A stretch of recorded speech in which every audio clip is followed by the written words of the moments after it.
সেবা অভিলাষী হচ্ছে জীবের একমাত্র স্বভাব। এখন প্রশ্ন, এই সেবা জীব কিভাবে প্রাপ্ত হবেন? এখানে ভাগবত বললেন এই সেবা প্রাপ্তির আগে কৃপা চাই।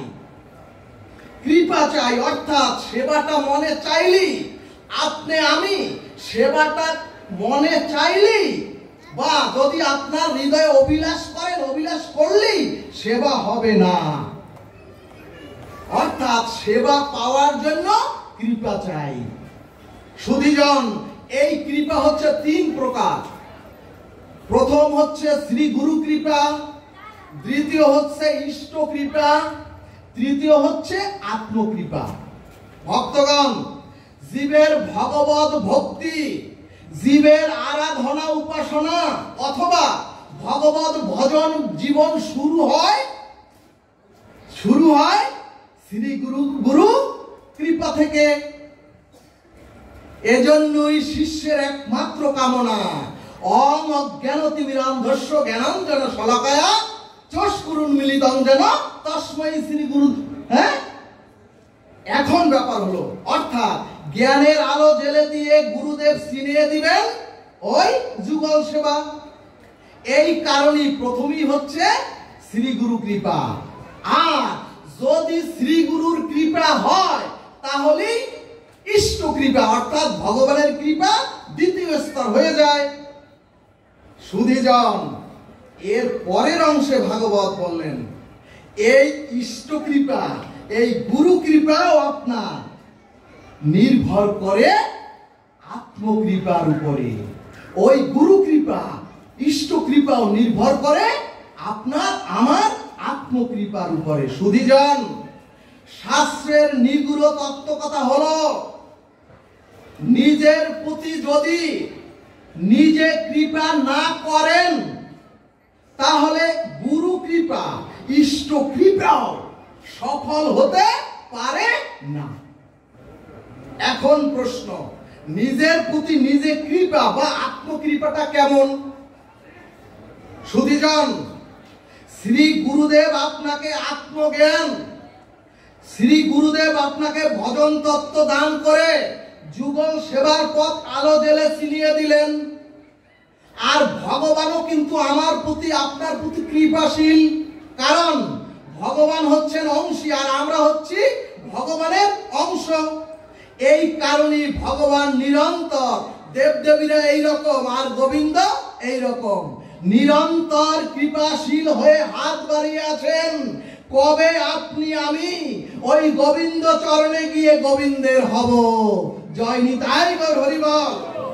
এজন্যই গুরু কৃপা এবং ইষ্ট কৃপা প্রতিফলিত বা বাস্তবায়িত হতে বিলম্বিত হয় যদি নিজেকেই নিজে কৃপা অর্থাৎ আত্মকৃপা না করি। এরপরে ভাগবত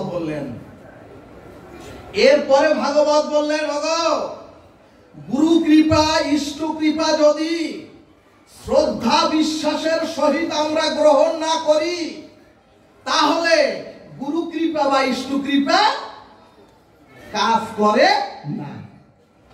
এজন্যই সুধীজন, আমি যখন জীবনে অটুট বিশ্বাস শ্রদ্ধা নিয়ে অনুরাগের সহিত নিজ জীবনে গ্রহণ করে, কি গ্রহণ করবেন? এই যে শাস্ত্র কথা গ্রহণ করে যখন জীবনে আচরণ করবেন, এই আত্মকৃপা পেতেও, এই যে আচরণ করবেন আত্মকৃপা পেতেও তিনটি অপেক্ষা থাকে। সেই অপেক্ষার প্রথমটি হলো সৎসঙ্গ, দ্বিতীয়টি হলো সেবা আর তৃতীয়টি হলো স্মরণ। সুধীজন, ভাগবত বলছে ওগো আত্মকৃপা অর্থাৎ নিজের প্রতি নিজের কৃপাটা বা করুণাটাও আসবে না কখনোই যদি সৎসঙ্গ, সেবা এবং স্মরণ সংযুক্ত না হয়। ও মাগো, শাস্ত্রের খুব ধ্যান দিয়ে যদি শুনেন আমরাও পথ পেয়ে যাব এবং এটাই নিখিল শাস্ত্রের দিগদর্শন। তাহলে প্রথম হলো সৎসঙ্গ ব্যতীত আত্মকৃপা হবে না। সুধীজন, আমার দেহের সাথে অর্থাৎ অংশীর সাথে অংশ, হাত পা চক্ষু কর্ণ যুক্ত, ঠিক তেমনি সব কয়টি যদি যুক্ত না হয় প্রকৃত সেবা হয় না। ভক্তগণ, ধর্ম মানেই কিন্তু বিজ্ঞান, আর বিজ্ঞান মানেই ধর্ম, কিন্তু আবেগে অথবা হই হুল্লোল করে কোনো ধর্ম হয় না। তাহলে ভাগবত বললেন সেবা ভাবনাটা জাগরিত হবে আত্মকৃপা হলে। এরপরে ভাগবত বললেন ওগো সেবাটাও তিনটি উপাচার তত্ত্ব দিয়ে সেবা হয়, সেবাটাও তিনটি উপাচার তত্ত্ব দিয়ে সেবা হয়। সেবার সেই তিনটি তত্ত্বের প্রথমটি হলো মনোজা, মন দিয়ে, দ্বিতীয়টা হলো তনুজা অর্থাৎ অর্থ দিয়ে, তনুজা মানে দেহ দিয়ে, এর পরেরটা হলো তৃতীয় বিত্তজা মানে অর্থ দিয়ে। ভাগবত বললেন এই তিনটি দিয়ে জীবের সেবার ভাগবত সেবা শুরু হয়। এই তিনটির মধ্যে সবচেয়ে সহজ সেবা হচ্ছে ধন বা ঐশ্বর্য, কিন্তু আমাদের চিন্তা হচ্ছে টাকা জমিয়ে পাহাড় করে তুলবো, সেবায় লাগাবো না, আর সব শেষে শ্মশানে মাটির কলসি ভেঙে দিয়েই বলবে আর কেউ ওদিকে ওনার দিকে আর কেউ তাকিও না।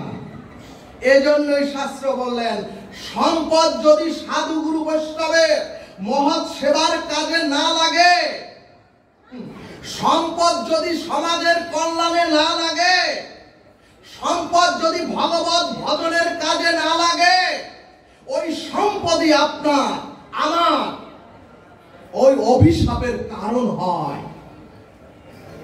এবং ধন অর্থ দিয়ে সেবাটা হচ্ছে সব থেকে সহজ, কিন্তু দেহ দিয়ে সেবাটা কিন্তু অর্থের থেকে কঠিন। কারণ দেখবেন গৃহে মন্দিরে আমরা কেউ নিজের দেহ দিয়ে সেবা করতে চাই না, বাড়ির অন্য লোক, বিশেষ করে কাজের লোক, ঘরের যে কর্মী তাদেরকে দিয়ে আমরা সেবা কাজ করাই।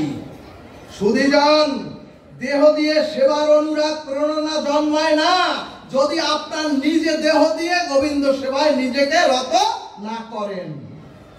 এজন্যই শাস্ত্র বললেন যার ধন সম্পদ ভগবত সেবার কাজে লাগেনি, যার সম্পদ মানুষের কল্যাণময় সেবায় লাগেনি, তার দেহ কখনো সৎ কাজে, তার দেহ কখনো ভগবত কাজের সেবায় লাগবে না। কারণ তখন একটা অভিমান, এই দেহের মধ্যে অভিমান কাজ করে। সুধীজন, দেহ দিয়ে সেবার ভাবনাটা করলে একটা অনুরাগ জন্মায় গোবিন্দের প্রতি। এরপরে ভাগবত বললেন এই তনু বা দেহ সেবার থেকেও এই যে তনু বৃত্ত, এর থেকেও সেবা সবচেয়ে শ্রেষ্ঠ সেবা হলো মনসেবা। অর্থ সেবার জন্য সকলে নাও থাকতে পারে, এমনকি এখানে এসেছেন দেখেছি যার পা দুটি নেই, তার দেহ দিয়ে সেবার সামর্থ্য সবার নাও থাকতে পারে, কিন্তু মানস সেবা, মনর দিয়ে সেবা সকলের পক্ষে সম্ভব। এজন্যই ভাগবত বলেন ওগো ধনী নির্ধনী, পঙ্গু আতুর, মূর্খ পণ্ডিত, জ্ঞানী অজ্ঞানী সবার পক্ষে মনসেবা করা সম্ভব। এবং সেবার প্রকৃষ্টতাও হলো, সেবার শ্রেষ্ঠতাও হলো মানস সেবা। এই জন্য গোবিন্দ বারবার বলেছেন মন মানা ভব মদ ভক্ত। সুধীজন, মানস সেবা খুবই সুগভীর। এজন্যই আপনাদের রাতুল চরণে নিবেদন করব, আর কিছু জীবনে পারেন আর না পারেন, সব সময় মনটা দিয়ে গোবিন্দের স্মরণ মনন করুন। কিন্তু এখানেও দুষ্টামি। এখানে চৈতন্য ভাগবত দৃষ্টান্তে বললেন, একজন বলছেন এখান থেকে মনে মনে আমার তো অশৌচ ব্রত চলছে, তাহলে আমি কি করে সেবা করব? মহাজন উত্তরে বললেন ওগো মনে মনে সেবা করে তুমি রাধা মাধবের চরণে চরণামৃত পৌঁছে দাও। তুমি মনে মনে সেবা করে তোমার অঙ্গে তুমি তিলক চন্দন চর্চিত করো, মনে মনে রাধা মাধবের অভিষেক করো, মনে মনে ফুল চন্দন চর্চিত করো, এতে তো তোমার কোনো বাধা নেই। ভাগবত বললেন মনের সেবাটাই হচ্ছে বলিষ্ঠ সেবা। ভক্ত রসামৃত সিন্ধু গ্রন্থ বললেন সুধীজন, মনের ধর্ম হচ্ছে যদি কেউ মনে মনে কাউকে স্মরণ করে, দেখবেন একবার যদি আপনি মনে মনে একবার অনুরাগের দ্বারা কাউকে স্মরণ করেন, দেখবেন আপনার মনসংবদ্ধ ভাবনা তার কাছে পৌঁছে যায়। এই মনোধর্ম তার কাছে পৌঁছে যাবে। মন থেকে মনে মনোভাবনা পৌঁছে দিতে কোনো তার টেলিফোন লাগে না। মনের সহজ স্বাভাবিক ধর্ম হলো যার কথা মনে ভাববেন তার কাছে মনোভাবনা পৌঁছে যায়। এবং এই মানস সেবাটাই মহাপ্রভু, মানস সেবাটাই মহাপ্রভু বৃন্দাবনের প্রেম নিকুঞ্জ মন্দিরে রাধা মাধবের নিত্য লীলায় রাধারানীর কিঙ্করী ভাবনার স্বরূপে জীবকে পৌঁছে দেওয়ার জন্য এই মানস সেবাটাই দিয়ে গেলেন মহাপ্রভু হরিনামের মধ্যে। বলেন সকলে হরে কৃষ্ণ কৃষ্ণ কৃষ্ণ হরে হরে, হরে রাম রাম রাম হরে হরে। সকলে ক্ষমা করবেন, আপনার চরণে, আপনাদের সকলের চরণে মিনতি।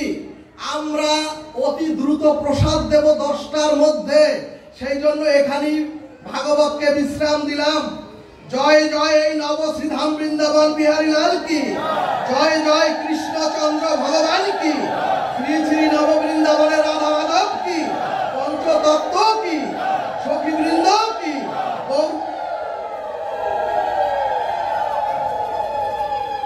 জয় নিতাই গৌর সীতানাথ প্রমানন্দে হরি হরি বল।